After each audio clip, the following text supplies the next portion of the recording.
Okay, we're continuing in Likutay Moharan Tinyana, third base.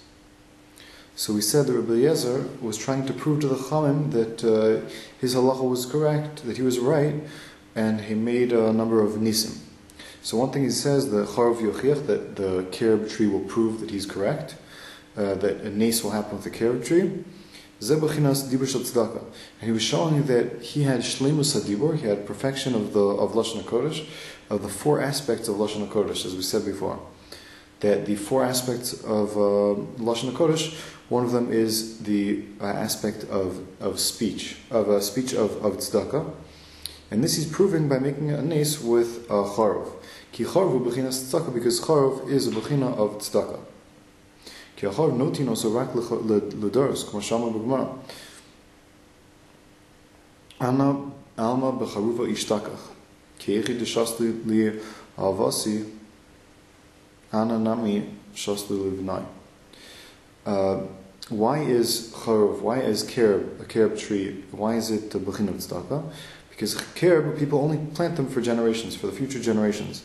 As the Gemara says, and the Gemara in Taina says, once I think Chanit, what's his name? Chonia Ma'agal, he met up with a person on the street, and he saw him planting carob tree, and he asked him, why are you planting carob trees? And the man answered, just like I found the world, I was born into a world with carob trees inside of it.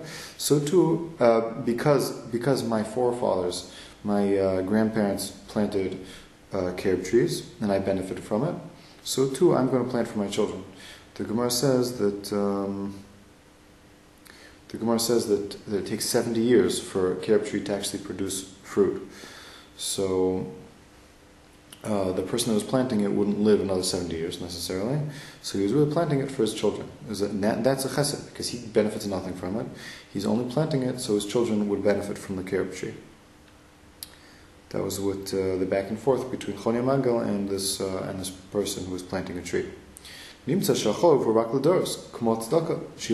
comes out that a person who plants a carob tree, is only for the future generations, just like tzedakah is for the future generations. Just as Rabbi Chia said, Ki ata anya aktim leirifta. When a poor person comes, I think he was telling his wife, when a poor person comes to the house, so give him bread. Come and give him bread quickly. Just like they should, Be'ez Hashem, also give tzedakah to your children. He was saying, I think, to his wife, you should give tzedakah to your children in case when they need. And the Gemara explains, that it will for sure happen that his children also will become poor, because it's a cycle that goes around in the world, that one generation a person is rich and the next generation his descendants become poor. That's just how it goes. So sometimes a person thinks, a person should know that you're never going to live a life of riches with your children and great-grandchildren always being rich and everyone always being rich. It's a cycle, and that even if you're rich, then your children or great-grandchildren or children, children's children might not be so rich. Or it could be the opposite. You could also be very poor and your children could be very rich, or maybe their children could get very rich. Nimso, fine, that's charav. Also, then he proved, Rabbi Eliezer proved that he was correct through making the water turn around backwards, go upstream. This is proving also that he has the power of perfection of speech of tshuva. And we see that water is connected to tshuva, as it says, pour out your heart in front of Hashem, which is apparently referring to tshuva. And he also proved from Kosei Beis HaMedrash, he said that the walls of the Beis HaMedrash should prove that he's correct, and the walls started caving in.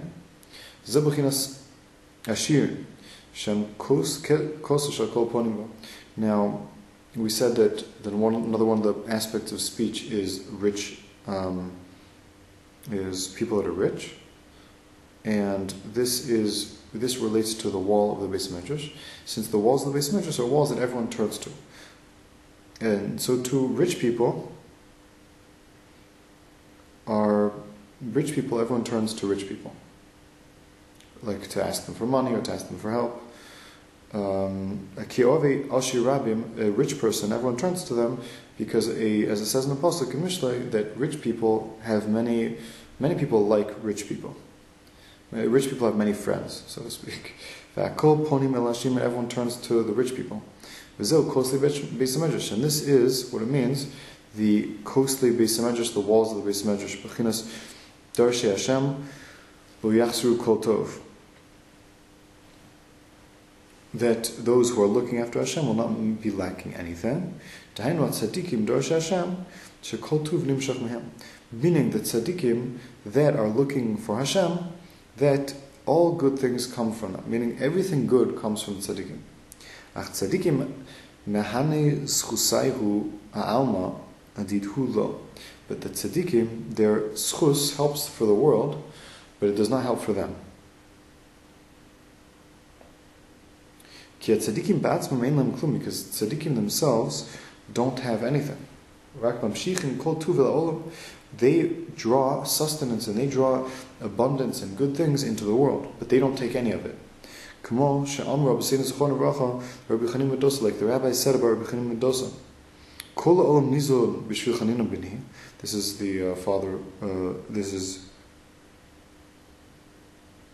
Rabbi Dosa speaking. The whole world is sustained because of Chanina B'ni, because of my son Chanina. Chanina B'ni dailo bekav haruvim. But Chanina B'ni, it's enough for him to have only a kav of haruvim. Aken Ashir Nikrei Kosli Beis HaMedrash Shem Kosel Shakol Ponim Bo Lav Shakol Ponim Elav L'Dei Shusa. And therefore, the rich people are called Kosli Beis HaMedrash because they are like a tail, like they are a mound or a mountain or a wall that everyone turns to them because of their riches. But everything good that they have comes from the Bechina of the Beis HaMedrash. As it says, those who search after Hashem will not be lacking any good.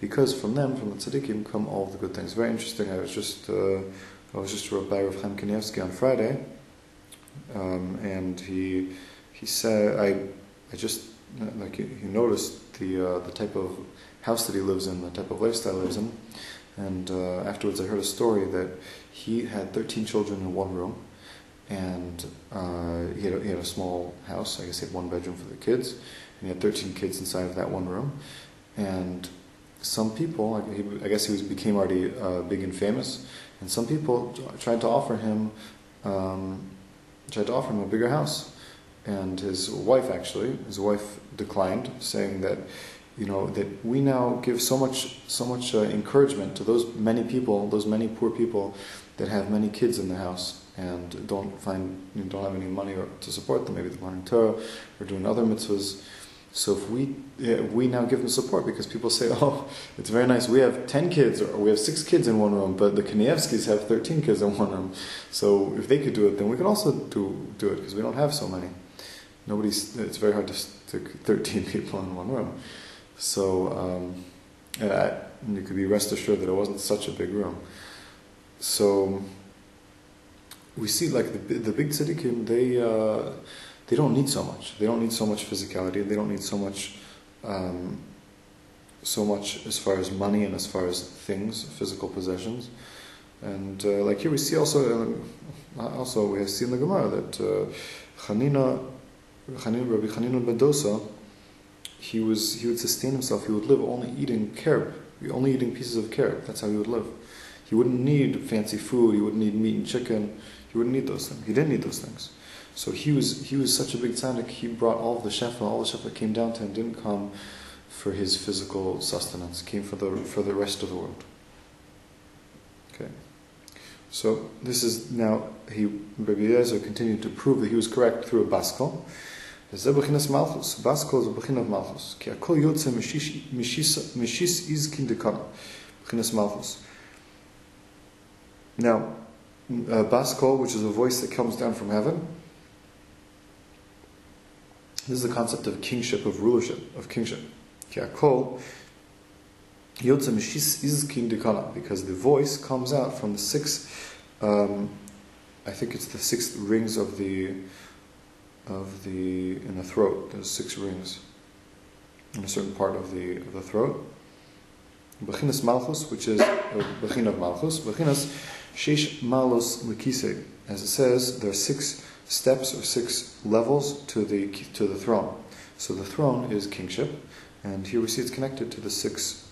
I think it's the 6 rings of the larynx. Could be it's such a part of the body in the throat.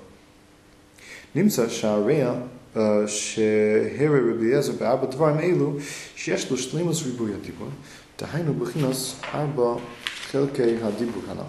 Now it comes out that Rabbi Eliezer was proven through these 4 miracles that he has perfection in the 4 aspects of speech. Aval afal pichen lo yishkichu al zeh, but still the rabbis didn't pay attention to this. Ki yachi v'rabi malacha k'rabim, because when there's a single person and there are many people fighting in halacha, the many people take one side and the single person takes another side, the law is as the many, is like the many people. Ki zeh yakar b'nei Hashem yisbarach shezeh b'chinas iskaus achtus haposhet b'chinas pulos mishtanos. And because this is very precious in Hashem's eyes, because it's a revelation of the oneness that comes out of many actions. It comes out of many. Oneness that comes out of many is something that's very precious in Hashem's eyes, and this is relating to Hashem's oneness. This is a sign or a bechina of relates to Hashem's oneness, and even so, Hashem can still do many actions, which would apparently be counterlogical. And this is also the bechina of Shabbos that Hashem does during the 6 days of the week. Hashem acts, and on Shabbos he rests, and the Shabbos is a testimony. Shabbos is showing that Hashem actually created the world in 6 days, in 6 different steps, and six pulos, and still on Shabbos he rests. But still, it's Shabbos we testify that it was Hashem that created everything. And this is again showing that Hashem's oneness does still do many different actions. And this is related to the idea of many against one. The halacha is like many, because the fact that the many get together to agree to one opinion is more precious in Hashem's eyes than a singular person, even if the singular person is like Rabbi Eliezer and is so holy that he actually has perfection in speech, and maybe even more holy than all the rest of the tzaddikim. So it would come out that if you have one tzaddik, a big tzaddik, and you have everyone else disagreeing with that big tzaddik, that the halacha would apparently be like everyone else and not like that big tzaddik, even though that big tzaddik may be bigger than everyone else. And this is what HaKadosh Baruch Hu says in that same Gemara: you should win over me, my children.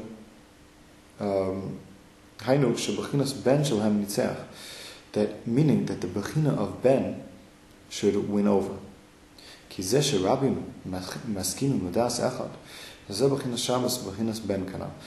the fact that many people agree to one opinion, this is a bechina of ben, this is a bechina of a son, and this is the Indian of Shabbos, which the Rebbe explains in a number of different places, and we're going to explain this right now. The Indian of the Ben and Shabbos, and how they relate to each other. So he's saying that my children should win over me, and children is referring to this aspect of many uniting to be one. And the Rebbe is about to explain how this is also an aspect of Shabbos. How a son is also an aspect of Shabbos. This is the bechina of Ivdu es Hashem v'simcha, serve Hashem with happiness. Meaning to draw happiness into the aspect of a slave, of a servant. Bechinas memtes.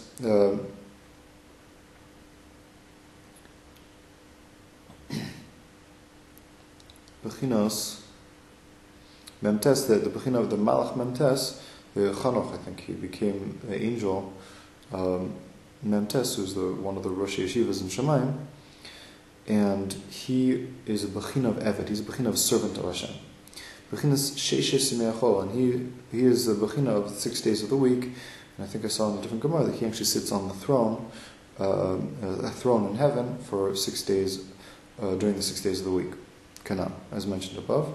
V'zeh du ki Hashem hu Elokim, bechinas achdus hapashut.